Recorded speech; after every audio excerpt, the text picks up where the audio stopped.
ज्योतिषशास्त्र आणि वैद्यकीय शास्त्र हे दोन्ही शास्त्र लोकांच्या मनातील दुःख कमी करणं, त्यांचं आयुष्य सुखद करणं यासाठी आहे.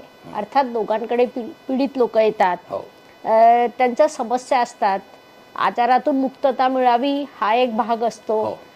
त्याशिवाय दैनंदिन आयुष्य जगताना कसं सुखद जगता येईल, चांगलं जगता येईल, म्हणजे आपल्या ऋषीमुनीची मूळ इच्छाच ती होती की ज्यासाठी ज्योतिष निर्माण केलं गेलं. खरी गोष्ट. तर या दोघांमध्ये नेमका फरक काय?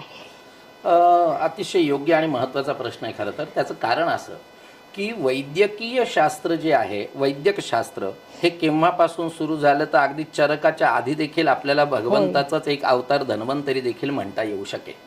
पण शास्त्र असं म्हणतं की ज्योतिर्वैद्यो निरंतरम.